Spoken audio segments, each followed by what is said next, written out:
तो चलिए इस लेक्चर में मैं आपको बताऊंगा कि ये डेटिव बॉन्ड क्या होता है। ठीक है, ये जानने के लिए आपको बीडीएल का एसिड बेस केमिस्ट्री वाला लेक्चर आपको अच्छे से आना चाहिए। ठीक है, अगर मैं आपसे कहूं कि लुईस एसिड क्या होता है तो आपके दिमाग में क्या आएगा? ठीक है, अगर आपने लर्न किया है तो आपको पता होगा कि लुईस एसिड क्या होता है। ऐसा एटम हो सकता है, मॉलिक्यूल हो सकता है, तो आयन हो सकता है जो इलेक्ट्रॉन पेयर को एक्सेप्ट करे, यानी एक्सेप्टर। ठीक है, जिसको क्या कहना है, इलेक्ट्रॉन पेयर। याद रखना, इलेक्ट्रॉन एक्सेप्टर नहीं, इलेक्ट्रॉन पेयर एक्सेप्टर है ना, जोड़ी में इलेक्ट्रॉन को एक्सेप्ट करेगा। ठीक है, याद रखना, ऐसे याद रखता हूं मैं। एक्सेप्ट ए से चालू होता है तो एसिड भी ए से चालू होता है ना, ये शॉर्टकट ऐसे याद रखने के लिए। और अगर मैं आपसे कहूं कि बताओ लुईस बेस क्या होता है, तो आपका आंसर क्या आएगा? जो इलेक्ट्रॉन पेयर को डोनेट करे। ठीक है, यानी डोनर कहना चाहिए कि नहीं, इलेक्ट्रॉन पेयर डोनर। ठीक है, एसिड एक्सेप्ट करता है और बेस क्या करता है? डोनेट करता है। ठीक है, तो अगर मैं एसिड और बेस को, लुईस एसिड और लुईस बेस को एक दूसरे के आमने सामने रख दूं तो क्या होता है? ठीक है, ये दोनों आपस में रिएक्ट करेगा और न्यूट्रलाइजेशन को प्रोड्यूस करेगा कि नहीं। तो इसका जो न्यूट्रलाइजेशन है that will produce dative bond. ठीक है, आप देखना डेटिव बॉन्ड क्या होता है? इट इज रिजल्ट ऑफ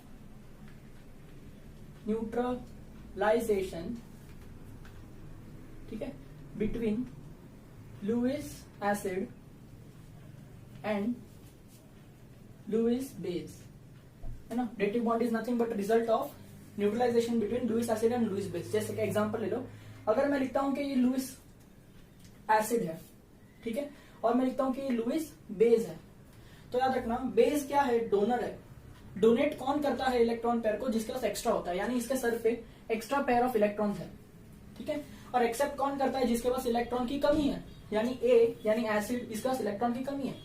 तो ये क्या करेगा? अपने पेयर ऑफ इलेक्ट्रॉन्स को ए के तरफ डोनेट कर देगा, है ना। तो अभी आप इसके अंदर देखो और मैं आपसे पूछूं कि इलेक्ट्रॉन डोनर कौन है, तो आप कहेंगे बी। तो ये कौन है? लुईस बेस है। मैं कहूं आपसे इलेक्ट्रॉन एक्सेप्ट कौन कर रहा है, तो आप कहेंगे ए। तो ये कौन है? तो ये लुईस एसिड है। करेक्ट है कि नहीं? तो इसको रिप्रेजेंट कैसे करते हैं? रिएक्शन होने के बाद में इलेक्ट्रॉन्स का ट्रांसफर हो जाता है ना। रिएक्शन होने के बाद में क्या हो जाएगा? ए ने इसके इलेक्ट्रॉन्स को एक्सेप्ट कर दिया और बी ने अपने इलेक्ट्रॉन्स को इसके तरफ डोनेट कर दिया, तो इसलिए हम लोग इस तरह से बॉन्ड बताते हैं।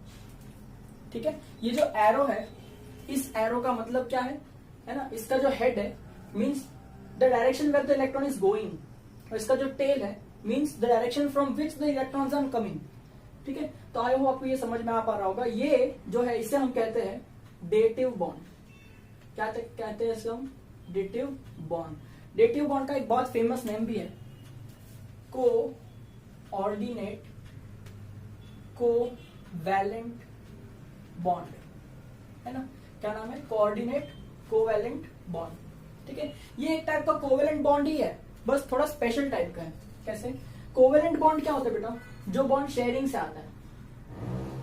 करेक्ट है? तो सर ये भी क्या शेयरिंग से आया है क्या? हाँ, ये देखो बी ने अपने इलेक्ट्रॉन्स ए की तरफ दिए, पर ए ने कोई इलेक्ट्रॉन्स बी की तरफ दिए क्या? नहीं। तो यहाँ पे जो शेयरिंग हो रही है वो बी अपना इलेक्ट्रॉन ए को शेयर कर रहा है, ट्रांसफर नहीं बेटा। ट्रांसफर का मतलब क्या? 100% चले जाएगा। 100% नहीं जाता है, ये दो में से एक इलेक्ट्रॉन बी के पास ही रहता है, सिर्फ ये एक इलेक्ट्रॉन है ना वो थोड़ा सा पुश रहेगा ए के तरफ। तो क्या हो जाएगा कि ये जो बी है ऐसा लगेगा कि डोनेट कर रहा है इलेक्ट्रॉन्स को, पर 100% डोनेट कर रहा नहीं है। यानी यहाँ पे जो डेटिव बॉन्ड है ये शेयरिंग है, बट मैं कहूंगा नॉट म्यूचुअली। ठीक है, शेयरिंग नॉन म्यूचुअली भी कहना चाहिए, ऐसा कहना चाहिए, नॉन म्यूचुअली। ठीक है, इलेक्ट्रॉन शेयर तो हो रहा है लेकिन म्यूचुअली शेयर हो रहा है नहीं। दोनों के इलेक्ट्रॉन्स मिलकर बॉन्ड नहीं बना रहे, सिर्फ बी के इलेक्ट्रॉन्स एक की तरफ जा रहे हैं, इसलिए ऐसा बॉन्ड दिखाई पड़ रहा है। ठीक है, तो याद रखना डेटिव बॉन्ड को एरो से बताते हैं, और ये शेयरिंग वाला बॉन्ड होता है लेकिन नॉन म्यूचुअल होता है। ठीक है, जब इलेक्ट्रॉन्स ए की तरफ आ जाएंगे तो क्या होगा? अगर हम इस पे कंसीडर करें किसने इलेक्ट्रॉन्स को खोया, तो ऐसा समझते हैं कि बी ने इलेक्ट्रॉन्स को खोया, इसके लिए बी पर जो है ना वो पॉजिटिव चार्ज आ जाएगा। ठीक है, और मैं कहूं आपसे किसने इलेक्ट्रॉन पाया, तो ए ने इलेक्ट्रॉन पाया, इसलिए ए पर चार्ज क्या आ जाएगा? नेगेटिव। ठीक है, तो इस तरह से आपको एक कंपाउंड दिखाई देगा, और इस कंपाउंड को मैं कहता हूं neutralised compound of Lewis acid and Lewis base. ठीक है, और इस कंपाउंड के अंदर आपको ऐसा एरो देखने को मिलता है। ठीक है, इसके एग्जांपल देखने चाहिए। ठीक है, सपोज अभी मैं एक एग्जांपल लेता हूं, जैसे लेट मी राइट NH3। ठीक है, देखिए ये NH3 कौन है? अमोनिया। This is ammonia. अब अमोनिया के सर पे एक पेयर ऑफ इलेक्ट्रॉन होता है एक्स्ट्रा, करेक्ट, और मैंने इसके पास में रखा एक प्रोटॉन H+ को हम क्या कहते हैं? प्रोटॉन कहते हैं, करेक्ट है। तो अब देखो ये जो है इसके पास में कोई इलेक्ट्रॉन्स नहीं है, तो ये इलेक्ट्रॉन पेयर एक्सेप्टर हो जाएगा, और ये जो है इसके पास एक्स्ट्रा इलेक्ट्रॉन्स है, तो ये इलेक्ट्रॉन पेयर डोनर हो जाएगा। तो ये क्या करता है? अपने दोनों इलेक्ट्रॉन्स H के तरफ डोनेट करता है। तो इसको कैसे बताना चाहिए हमको? ठीक है, ऐसे बताना चाहिए कि नाइट्रोजन जो था H है, ये H है और ये H है, बट यहाँ क्या हुआ, ये जो दोनों इलेक्ट्रॉन्स है रेड वाले, ठीक है, ये हाइड्रोजन की तरफ एक बॉन्ड बना रहे हैं कि नहीं? ठीक है, नाइट्रोजन ने अपने पेयर ऑफ इलेक्ट्रॉन्स को हाइड्रोजन को शेयर किया, पर हाइड्रोजन के पास शेयर करने के लिए कोई इलेक्ट्रॉन्स नहीं है ना। इसका मतलब यहाँ पर जो शेयरिंग होने वाली है वो म्यूचुअल होने वाली नहीं है, तो इधर क्या आ जाएगा? H आ जाएगा इस तरह से। ठीक है, अभी आप सोचो किसने इलेक्ट्रॉन खोया? तो आप कहेंगे अमोनिया ने इलेक्ट्रॉन खोया, यानी नाइट्रोजन ने इलेक्ट्रॉन खोया कि नहीं? पूरे मॉलिक्यूल में से नाइट्रोजन ने इलेक्ट्रॉन खोया, इसलिए नाइट्रोजन पर चार्ज क्या आ जाता है? पॉजिटिव, करेक्ट है। किसने इलेक्ट्रॉन पाया? हाइड्रोजन ने इलेक्ट्रॉन पाया, तो हाइड्रोजन पे चार्ज क्या आ जाएगा? नेगेटिव, बट पहले से चार्ज क्या है? पॉजिटिव, इसलिए वो क्या हो जाएगा? बैलेंस हो जाएगा, इसलिए हाइड्रोजन पर कोई चार्ज यहाँ पर आता नहीं है। आई होप आपको ये समझ में आ रहा होगा। ये इलेक्ट्रॉन पेयर डोनर है तो इसे मैं लुईस बेस कहूंगा, और ये इलेक्ट्रॉन पेयर एक्सेप्टर है तो मैं इसे लुईस एसिड कहूंगा, करेक्ट है। तो आपको ये मॉलिक्यूल मिलता है जिसका नाम है अमोनियम, अमोनियम आयन, है ना, NH4+ आयन है कि नहीं है, इस तरह से। ठीक है, तो आई होप आपको ये समझ में आ रहा होगा। सेम वे आप एक एग्जांपल और ट्राई कर सकते हैं। अगर मैं आपको कहूं कि वाटर है ना, H2O, तो ये ऑक्सीजन है, इसके पास भी 2 लोन पेयर होते हैं, है ना, इसको लोन पेयर ऑफ इलेक्ट्रॉन्स भी कहा जाता है, जो सर पे ऐसे ही होते हैं, बॉन्डिंग में पार्टिसिपेट नहीं करते हैं। ठीक है, फिर मैं अगर इसके तरफ H+ को फेंक दूं, यानी प्रोटॉन को फेंक दूं, तो क्या हो जाएगा? ये एक पेयर ऑफ इलेक्ट्रॉन इसकी तरफ डोनेट करेगा कि नहीं? तो आगे जाके क्या हो जाएगा? H है, O है, एक H है, एक H एक्स्ट्रा आएगा कि नहीं? तो ये जो एक्स्ट्रा H आया, करेक्ट है, क्या वो कोवेलेंट बॉन्ड से आया या कोऑर्डिनेट बॉन्ड से आया? मैं कहूंगा कोऑर्डिनेट बॉन्ड से आया। क्यों? इलेक्ट्रॉन्स किसके हैं? ऑक्सीजन के, तब जाके बॉन्ड बन रहा है कि नहीं? तो यहाँ नॉन म्यूचुअली शेयर हुआ है, करेक्ट है। तो एक पेयर ऑफ इलेक्ट्रॉन अभी भी बचा रहेगा इसके सर पे, फिर भी किसने इलेक्ट्रॉन खोया? ऑक्सीजन ने, तो उस पर चार्ज क्या आ जाएगा? पॉजिटिव। और किसने इलेक्ट्रॉन पाया? हाइड्रोजन ने, तो उस पर चार्ज क्या आ जाएगा? नेगेटिव, पर पहले से चार्ज क्या है? पॉजिटिव, इसलिए हो जाएगा बैलेंस। तो आपको इस तरह से हाइड्रोनियम आयन दिखाई देगा। ठीक है, तो जब भी आपको ऐसा शेयरिंग दिखाई दे जो म्यूचुअल नहीं है, यानी जब भी आप लुईस एसिड और लुईस बेस को पास में रखेंगे, या Lewis acid Lewis base neutralisation reaction होगा, तब आपको ये डेटिव बॉन्ड मिलेगा। ठीक है, याद रखना, डेटिव बॉन्ड का दूसरा नाम होता है coordinate covalent bond. I hope आपको तीनों भी बॉन्ड समझ में आ गए रहेंगे। चलिए, तो अभी मैं आपको सिखाऊंगा कि ऑर्गेनिक केमिस्ट्री की फाउंडेशन क्या है। ठीक है, देखिए, अगर मैं आपसे कहूं ऑर्गेनिक केमिस्ट्री, तो इसमें सबसे पहले आपको ऑर्गेनिक शब्द का मतलब समझना चाहिए कि ऑर्गेनिक का मतलब क्या होता है। देखो, ऑर्गेनिक का मतलब होता है substances obtained by living matter.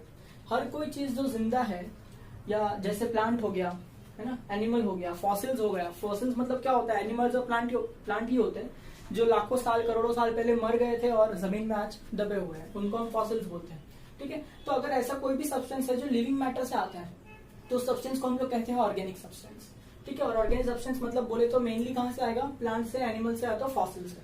तो जब हम लोग ने प्लांट्स, एनिमल्स और फॉसिल्स का एनालिसिस किया, तब हमको पता चला कि उसमें मेजर एलिमेंट जो पाया गया है वो कार्बन है। ठीक है, सभी ऑर्गेनिक मैटर में मेजर एलिमेंट कार्बन है, जिसका एटॉमिक नंबर 6 और एटॉमिक नंबर मास नंबर 12 है। ठीक है, अब कार्बन जो है उसके बहुत सारे टाइप्स पॉसिबल है बेटा, है ना, उनके फिजिकल टाइप्स अलग अलग टाइप के होते हैं, उनको एलोट्रॉप्स कहते हैं। ठीक है, जैसे ऑर्गेनिक कार्बन, अगर मैं ऐसा कहूं ऑर्गेनिक कार्बन, तो इसका मतलब क्या होता है? ये कोल के अंदर होता है, या किसी लिविंग मैटर के अंदर होता है, या फिर एश के अंदर होता है ना, ये ऑर्गेनिक कार्बन है। ठीक है, जैसे दूसरा पार्ट है उसको कहते हैं ग्रेफाइट। ठीक है, आपने ऑलरेडी पढ़ा होगा, आपकी जो पेंसिल की लीड है वो ग्रेफाइट है। ठीक है, तीसरा जो कार्बन का टाइप है वो है डायमंड। ठीक है, one of the most strongest material on the earth, that is diamond. ठीक है, और एक सबसे फ्लेक्सिबल, सबसे हाई स्ट्रेंथ वाला जो है वो फुलरिन भी है। ठीक है, तो ये इतने सारे उसके डिफरेंट टाइप्स ऑफ फॉर्म है, उसको हम क्या कहते हैं, एलोट्रॉप्स कहते हैं। बट मेनली हम ऑर्गेनिक केमिस्ट्री में जिस कार्बन की बात करते हैं वो ऑर्गेनिक कार्बन होता है। ठीक है, अब सवाल यह है कि कार्बन ही क्यों, वाई, क्यों कार्बन मैक्सिमम पाया जाता है, क्यों कार्बन के कंपाउंड ज्यादा होते हैं। ठीक है, तो इसके दो रीजन है बेटा, that is catenation and tetravalency. Catenation क्या होता है, ये होता है सेल्फ लिंकिंग प्रॉपर्टी। इसका मतलब क्या बेटा, कार्बन खुद ही के साथ बॉन्ड बना सकता है ना, कार्बन खुद ही के साथ कितना भी बॉन्ड, कितनी भी बड़ी चेन बना सकता है ना, इस प्रॉपर्टी को कहते हैं कैटिनेशन, और इसके वजह से इसके बहुत सारे कंपाउंड्स पॉसिबल है। दूसरा टेट्रावैलेंसी। टेट्रावैलेंसी, टेट्रा का मतलब होता है चार, वैलेंसी का मतलब होता है बॉन्ड फॉर्मेशन, तो चार कोवैलेंट बॉन्ड बना सकता है कार्बन।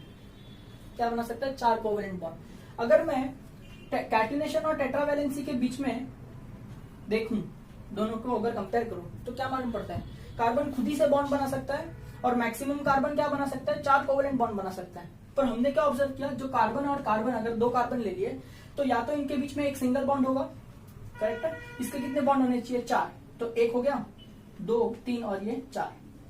सेम वे देखो, ये कार्बन है, इसका भी एक बॉन्ड हो गया, दो, तीन और ये चार, इस तरह से चार बॉन्ड बनाएंगे, तो इन्हें कहते हैं carbon to carbon single bonded compounds. ठीक है, अगर मैं carbon to carbon double bond कर दूं, है ना, देखो carbon to carbon double bond कर दूं तो भी चार बॉन्ड बनने चाहिए इसके, और तो भी इसके भी क्या बनेंगे, चार बॉन्ड। अगर मैं carbon to carbon triple bond कर दूं तो मेरे को और दो बॉन्ड्स कम कर देने चाहिए, तो इस तरह से होगा कि नहीं है। तो आप सोचोगे सर कार्बन टू कार्बन चार बॉन्ड भी हो सकता है क्या, है ना, क्वाड्रपल बॉन्ड बोलते हैं इसको, ऐसा कुछ एग्जिस्ट करता नहीं है। तो याद रखना, कैटिनेशन यानी खुद ही के साथ बॉन्ड बनाना, और टेट्रावैलेंसी यानी एट द मैक्स कितने बॉन्ड बनाना, चार। तो खुद ही के साथ एट द मैक्स वो कितने बॉन्ड बनाता है, तीन बनाता है, याद रखना, चार नहीं बनाता। खुद ही के साथ या तो वो कार्बन कार्बन सिंगल बॉन्ड बना सकता है, या तो डबल बॉन्ड, या तो ट्रिपल बॉन्ड, पर कार्बन कार्बन क्वाड्रपल बॉन्ड ऐसा बना सकता नहीं है। ये बात सबसे बड़ी है, ध्यान देने जैसी। ठीक है, तो इस तरह से ये दोनों प्रॉपर्टीज की वजह से ना कार्बन के बहुत सारे कंपाउंड्स पॉसिबल है, करोड़ों से भी ज्यादा कंपाउंड्स इस अर्थ पे है जो इन दोनों प्रॉपर्टीज की वजह से बना है। ठीक है, तो अगर हम बोले कि ऑर्गेनिक कंपाउंड क्या हो, ऑर्गेनिक केमिस्ट्री में हम करते हैं स्टडी ऑफ ऑर्गेनिक कंपाउंड, तो ऑर्गेनिक कंपाउंड क्या होता है ना, इसकी दो डेफिनेशन बेटा, ओल्ड डेफिनेशन की तरफ जाते हैं। ठीक है, ओल्ड डेफिनेशन जो है ना वो बर्जिलियस नाम के साइंटिस्ट ने दी थी। अब ओल्ड डेफिनेशन के हिसाब से बर्जिलियस क्या बोलता है, ये ओल्ड डेफिनेशन का मतलब होता है कि पुरानी जो बुक है, प्राचीन काल में कार्बनिक रसायनज्ञ की जो बुक है, ग्रीक लैंग्वेज में लिखी हुई है, उसमें लिखा गया था कि हर वो कंपाउंड जो लिविंग बीइंग में से आता है और उसके अंदर एक मिस्टीरियस फोर्स होता है, ठीक है, उससे हम कहते हैं ऑर्गेनिक कंपाउंड। क्योंकि ऐसा बर्जिलस का मानना था कि ऑर्गेनिक कंपाउंड लिविंग बीइंग में से आता है, मतलब ये कंपाउंड में ऐसा कुछ फोर्स होगा जिसके बारे में हमको नॉलेज नहीं है, लेकिन ये कैसे भी करके किसी लिविंग बीइंग को जिंदा रख पा रहा है। ठीक है, existence of life due to that force which is present in the organic compound, ऐसा उसका कहना था। ठीक है, पर इसका कहीं पे भी प्रूफ नहीं था। तो ये जो थियोरी है सिर्फ इतना कहती है कि ऑर्गेनिक कंपाउंड लिविंग बीइंग में से आता है जिनके अंदर मिस्टीरियस फोर्स होता है, और इस फोर्स की वजह से हम जिंदा रहते हैं, ये हमारे जिंदा रहने के लिए जरूरी है, इसलिए हम इसे वाइटल फोर्स कहते हैं। ठीक है, इसका एक हल्का एग्जांपल मैं आपको बता सकता हूँ, जैसे कार्बोहाइड्रेट्स, अगर हम खाना नहीं खाएंगे तो हमको उनमें से कार्बोहाइड्रेट्स नहीं मिलेंगे, कार्बोहाइड्रेट्स नहीं मिलेगी तो हमको एनर्जी नहीं मिलेगी, और एनर्जी नहीं मिलेगी तो हम सर्वाइव नहीं कर पाएंगे। ठीक है, तो जो कार्बोहाइड्रेट्स है वो ऑर्गेनिक कंपाउंड है। ठीक है, हम जो खाना खाते हैं वो प्लांट से आता है या एनिमल से आता है, मतलब it is obtained from living thing. तो कार्बोहाइड्रेट्स यानी ऑर्गेनिक कंपाउंड और ऑब्टेन्ड फ्रॉम लिविंग थिंग्स, और उनके अंदर एक मिस्टीरियस फोर्स है जो उनको जिंदा रखती है ना। ये ऐसा इलुस्ट्रेट किया जा सकता है बर्जिलियस की डेफिनेशन को, पर इसका कोई भी प्रूफ नहीं है। ठीक है, तो ये जो है इसको हम ऐसा भी कहते हैं vital force theory, VFT, vital force theory भी कहा जाता है। इसका कहने का एक और मतलब साइंटिस्ट ने निकाला है कि compounds that can not be prepared in lab. ठीक है, ऑर्गेनिक कंपाउंड्स क्या होते हैं, ये ऐसे कंपाउंड होते हैं जिनको हम लोग लैबोरेटरी में प्रिपेयर कर सकते नहीं है। याद रखना बच्चों, ये जो ओल्ड डेफिनेशन है ये बहुत पुरानी है, तब तक लोगों को केमिस्ट्री के बारे में ज्यादा नॉलेज नहीं था, जस्ट स्टार्ट हुआ था केमिस्ट्री के बारे में डिस्कवरी होना। ठीक है, तो याद रखना तब वो टाइम पे स्टेटमेंट दिया गया था कि compounds that can not be prepared in laboratory, it can be only obtained by nature, ऐसे कंपाउंड को कहते हैं ऑर्गेनिक कंपाउंड्स। पर जैसे ही एक साइंटिस्ट आया जिसका नाम है वोलर, वोलर ने आके पूरी केमिस्ट्री बदल दी। वोलर ने न्यू डेफिनेशन दी, है ना। वोलर एक दिन अपने लैब में खेल रहा था, और खेलते खेलते ना उसने क्या किया, ammonium cyanate NH4+ CNO-, ammonium cyanate नाम के केमिकल को इसने हीट कर दिया, और जैसे ही हीट कर दिया थोड़ी देर के बाद में यूरिया प्रोड्यूस हो गया। क्या प्रोड्यूस होगा? यूरिया। तो वोलर ने क्या किया? Heated ammonium cyanate to form urea.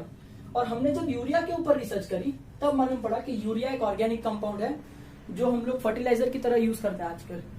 तो वोलर ने लैबोरेटरी में ऑर्गेनिक कंपाउंड बना के बता दिया, है ना। पर ओल्ड डेफिनेशन तो ऐसा कह रहा था कि लैब में बना सकते नहीं है, ठीक है, और इसने लैब में बना करके बताया। इसलिए आजकल ओल्ड डेफिनेशन को कोई भी पढ़ता नहीं है, ये थ्योरेटिकली रॉन्ग प्रूव हो गया। और वोलर पहला ऐसा आदमी बना जिसने ऑर्गेनिक कंपाउंड को बनाया, और सबसे पहला ऑर्गेनिक कंपाउंड को बनाया लैबोरेटरी में, जिसका नाम था यूरिया, ठीक है। तो कोई अगर आपसे पूछे कि which was the first compound prepared in laboratory, I mean first organic compound prepared in laboratory, तो आपका आंसर होना चाहिए यूरिया, ठीक है। बहुत लोग ऐसे ही पूछते हैं कि what is the molecular mass of the compound prepared in laboratory first time, that is organic compound. तो इसका मॉलिक्यूलर मास अगर आप कैलकुलेट करेंगे तो आपको 60 आंसर आएगा, ठीक है। तो ये सब छोटे मोटे क्वेश्चन कभी आ जाते हैं। उसके बाद में जब यूरिया के ऊपर रिसर्च हुई, आगे हम लोग ने जब पढ़ा तब हमको मालूम पड़ा कि compounds that contain hydrocarbon and its derivatives are called as organic compound, ऐसा स्टेटमेंट मिला। करेक्ट, साइंटिस्ट ने मिलकर ये स्टेटमेंट कंक्लूड किया कि ऐसे सभी कंपाउंड जिसके अंदर हाइड्रोकार्बन होते हैं और उनके जो डेरिवेटिव होते हैं या उनके जैसे दिखने वाले जो होते हैं, उनकी जिनकी प्रॉपर्टीज हाइड्रोकार्बन जैसी होती है, ऐसे सभी कंपाउंड्स को ऑर्गेनिक कंपाउंड्स में कंसीडर कर दिया गया। और ऐसे कंपाउंड्स की स्टडी करने के लिए एक ब्रांच बनाया गया जिसका नाम था ऑर्गेनिक केमिस्ट्री, क्योंकि ये जो कंपाउंड्स हैं वो इतने ज्यादा क्वांटिटी में अवेलेबल थे कि इनको अलग से पढ़ना पड़ता है, इनका क्लासिफिकेशन अलग से करना पड़ता है। इसलिए केमिस्ट्री के अंदर ऑर्गेनिक केमिस्ट्री का ब्रांच बनाया गया। और आज दुनिया में ऑर्गेनिक केमिस्ट्री सबसे बड़ी ब्रांच है केमिस्ट्री की और सबसे इंपॉर्टेंट ब्रांच है केमिस्ट्री की, क्योंकि इसके बिना हमारे पास में ना कोई मेडिसिन होती, ठीक है, ना कोई बीमारी का इलाज होता, ठीक है, ना कुछ भी नहीं होता, क्योंकि everything that is happening in the human life and human body is nothing but chemical reaction, and living beings में हो रहा है तो ऑर्गेनिक कंपाउंड्स की वजह से हो रहा है, और ये सब कुछ ऑर्गेनिक केमिस्ट्री ही कवर करता है। तो आई होप आपको ऑर्गेनिक केमिस्ट्री का थोड़ा सा बेसिक समझ में आ पा रहा होगा। अब नेक्स्ट लेक्चर में आपको समझाऊंगा कि हाइड्रोकार्बन से इनका मतलब क्या था और हाइड्रोकार्बन के डेरिवेटिव्स क्या होते हैं, ठीक है। और पूरे 11th एंड 12th स्टैंडर्ड में ऑर्गेनिक केमिस्ट्री ये सब्जेक्ट मैं पढ़ाऊंगा आपको, ठीक है। और ये इनके बारे में हम लोग बहुत ज्यादा डिटेल में स्टडी करने वाले हैं।